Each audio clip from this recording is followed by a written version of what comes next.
Hey everyone, so now only two questions are left to complete the unit literature and history, and we are very close to it. The very important and most repeated question is, does literature and ideology share a reciprocal relationship? Explained with the help of Louis Althusser and Perry Macrie's views. तो हमने ये study करना है। सबसे पहले हमें समझना है कि लिटरेचर और आइडियोलॉजी का क्या मतलब होता है।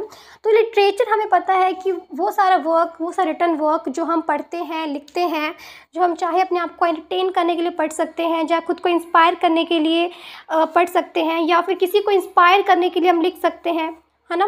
बेस्ट वर्क्स शेक्सपियर है, मिल्टन है, कीट्स है, इनके लिखे हुए वर्क्स सब लिटरेचर है, रिटन वर्क्स। आइडियोलॉजी का क्या मतलब है? तो आइडियोलॉजी का मतलब है बिलीफ सिस्टम, सोच।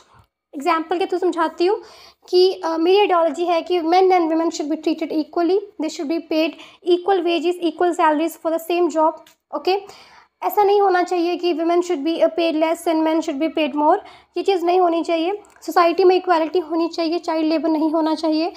ये मेरी आइडियोलॉजी है। हम मान के चलते हैं कि मेरी आइडियोलॉजी है। अब आइडियोलॉजी का मतलब क्या? थिंकिंग, सोच, जो जैसा हम मानते हैं वो आइडियोलॉजी है। क्वेश्चन क्या है कि does literature and ideology share a reciprocal relationship?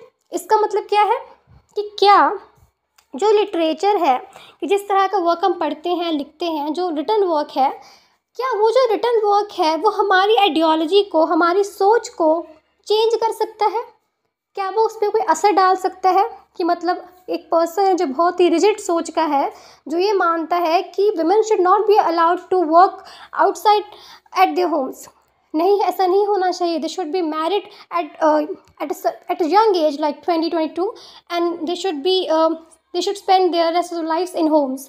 Okay, ये उस इंसान का आइडियोलॉजी है, उसकी आइडियोलॉजी है।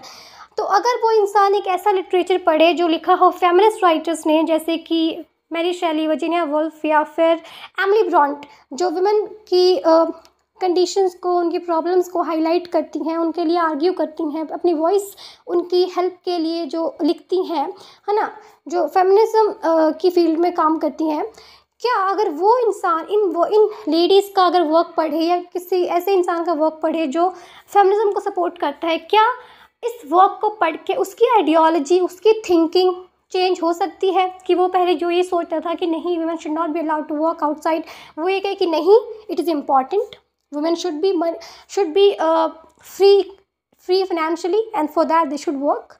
क्या उसकी आइडियोलॉजी चेंज हो सकती है? पहला क्वेश्चन ये है। आधा क्वेश्चन 50%। फिर रेसिप्रोकल रिलेशनशिप की बात हो रही है, तो मतलब कि क्या लिटरेचर शेप करता है